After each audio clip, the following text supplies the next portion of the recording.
What were you told to keep secret about a company you worked for, but you don't work there anymore, so duck those guys? This is way more lighthearted than most, but here it goes. I used to work at a fast casual burger place with a secret recipe barbecue sauce. The secret ingredient was root beer syrup. When diesel fuel gets spilled in working waterfront, they just spread dish soap. This sinks the fuel to the bottom, where it can't be cleaned up, avoiding the rainbow slick, 10k fine, and a real cleanup. I still have copies of emails from our messed up district manager directing us to sell through all our pre-orders of GTA 4 instead of holding them for the customers that reserved them because he got a commission on total numbers sold. If you ordered any vodka, Grey Goose, Belvedere, Tito's, Kettle One, etc., you are getting Blue Ice vodka. Owner of the bar would pour cheap vodka into those bottles. I refused to do it myself, so he would do it. I made phenomenal money there, $350-500 a shift, so I never said it about it. After I quit, I'll let people know. Was shut down 3 months after. Duck that guy. Worked at Domino's in college. Our franchisee made it a fireable offense to call in sick. If you missed a scheduled shift, it would be considered quitting, and you wouldn't get put on the schedule ever again. As a result, workers would come into work incredibly ill and still make your food. I once witnessed a co-worker begin to make a pizza, stop to go puke in the bathroom, then continue making the pizza. My husband once called in sick. He is an EMT. He was vomiting and could not leave the bed. This is the only time I've ever seen him call in sick. He found out a couple weeks afterwards. The higher ups wrote him up for calling in ill. That company is now being flushed down the toilet. The company had been committing fraud for years. Another profession where you don't really want the person caring for you also vomiting on you. Edit. Whoa. This blew up. Was not expecting that at all. I really feel for anyone who has worked for or is currently working with cruddy companies. My husband has finally landed a job with a company that is really doing things right, and they truly appreciate his hard work, and they even include me in their thoughts and events. I know I'm kind of speaking for him, but I wish more employers would understand the way they treat their employee, who may just be a number to them, really affects the family. Thank you. This is my best story. I was 18 and a pushover at the time. Wasn't going to argue since I just started working there. At Staples, in Canada, we ran out of pencil crayons during back to school season, which was not good for business. Parents want to do one-stop shopping for school. So one of the managers took me to the Walmart at the other end of the shopping center, and we loaded up 2 carts with all of their pencil crayons. It gets worse. To eliminate any suspicion and prevent the Walmart managers from stopping us, we told the cashiers we were on a mission trip to Africa and that these were supplies for poor schools over there. They believed it. We took them all, stocked the shelves at Staples, and resold them. Looking back, damn, that was some shady it.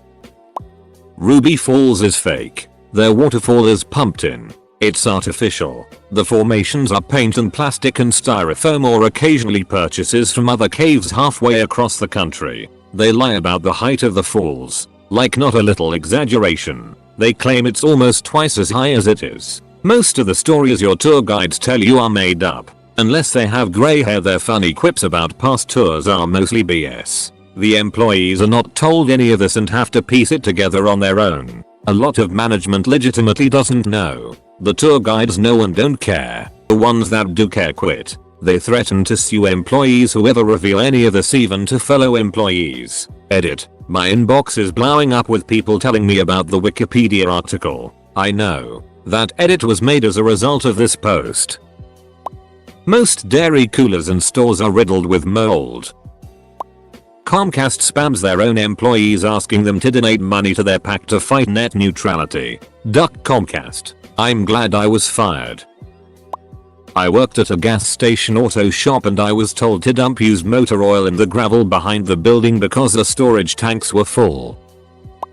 Worked for a company called Chance Construction that was run by 2 brothers. One was fat and one was skinny. We called them Slim Chance and Fat Chance behind their backs.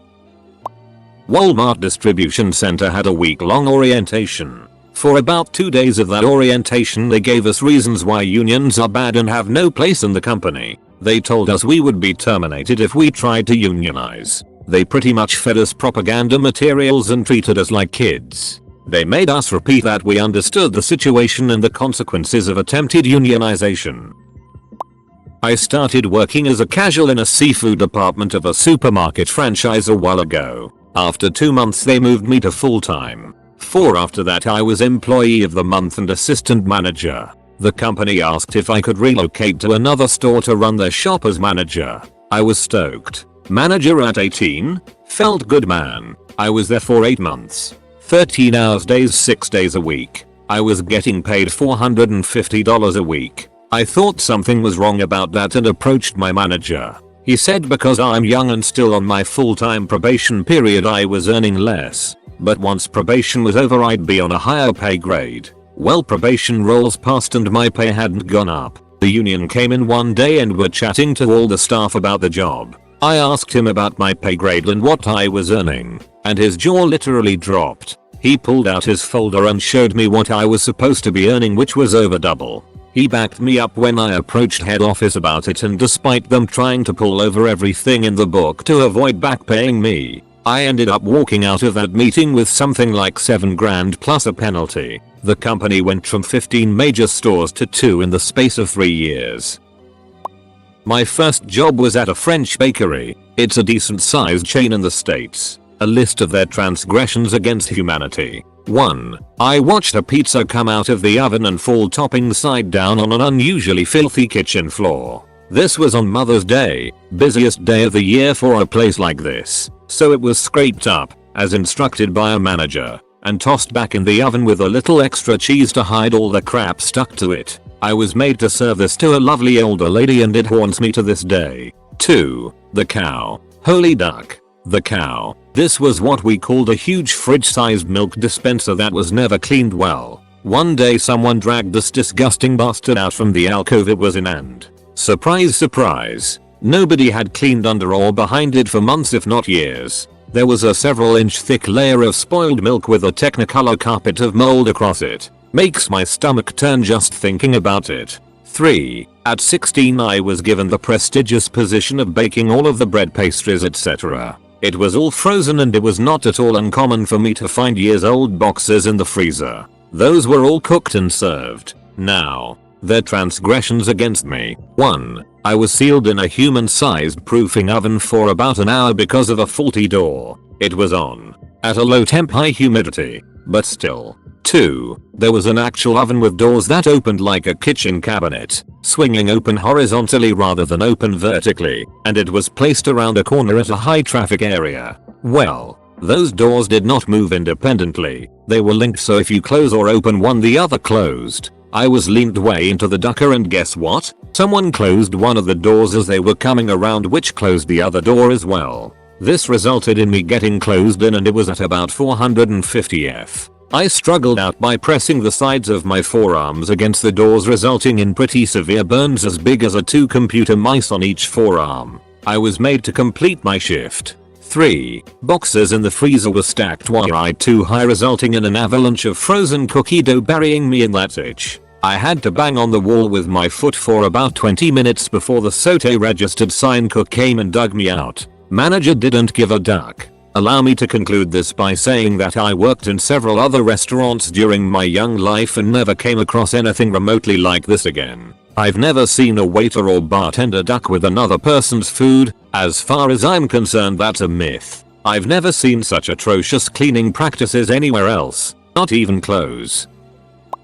DuPont killed off an endangered species in an area they wanted to expand. Then they laid off some folks who knew they were endangered. And magically the EPA inspector didn't find anything, because they had buried up the pits and holes where the frogs had died. Edit. If I was single and didn't have a wife dependents, I would consider speaking out and bringing it to the press. But I won't throw away their lives.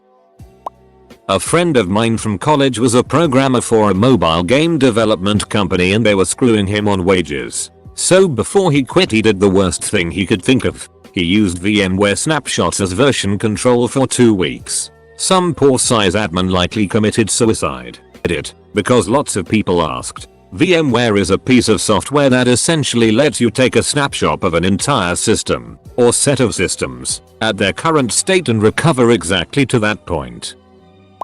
I worked at a certain big box store several years ago. At the time, it had a yellow smiley face for its logo. Now it is a weird star thing. Anyway, every Christmas, they would put out a bin for customers to donate toys, clothes, etc. to low-income children. Everything that went into that bin went back on the shelf. If it didn't have a receipt attached, we couldn't prove it had been purchased. If it had a receipt, we were supposed to make sure it fell off. Don't donate anything at that store. Edit. I don't know if it happens at many stores, but it happened at the particular store I worked at. This was all over 10 years ago, so alerting the media or naming the manager wouldn't do much good. As far as inventory goes, I don't think anyone really cared much about it during the holiday season. Every January and February, we would go through our departments with a tells on and manually update any on-hand counts that were incorrect. I don't know if that is a standard company practice.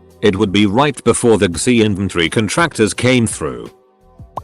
Worked in the kitchen at a Wetherspoons pub chain in UK. If anything went out of date, we simply changed the date on it so it now says it goes out of date tomorrow instead. If something fresh didn't sell well but we already had lots of it prepared, this would happen with steaks and fish mostly. The dates would get repeatedly changed until it went brown stank and then it would get put on special. Managers' bonuses were, in part, based on wastage. Lower wastage equals higher bonus. Also we got pretty much everything pre-portioned, frozen, and so at least part if not all of your meal will be microwaved. In general, the later you come in, the more kitchen equipment we have turned off and cleaned so more of it goes in the mics. Send back your food because it's cold? That's going in the microwave. That job seriously broadened my mind to what exactly you can cook using microwaves alone. We also didn't get breaks. They would even tailor shift lengths so that you would get the shortest legal length breaks that we would get shouted at for taking anyway.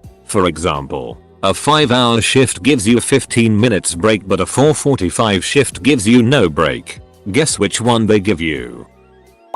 My friend from Panera worked over 40 hours a week multiple weeks, and her boss would cut her hours at 40 and not even pay her a regular wage for the extra hours. She reached out to corporate about it, and they did nothing. Edit. Holy comments Batman. I'm just gonna make an edit responding to the most of these comments. This was 4-5 years ago, and she is living in another state. Probably way too late for her to deal with this now. I say full time for 20-25 hours a week, meaning 20-25 or more. If you worked less than that amount, you were part-time and get no basic benefits. If you worked 20-25 or more consistently, you would get basic benefits which included paid sick time, paid vacation time, both of those paid up front if you didn't use them up, and something else I don't remember. This was banned. If you were a full-time manager, you would get salary and regular benefits, like basic insurance and things. I'm not sure if it was franchise or company.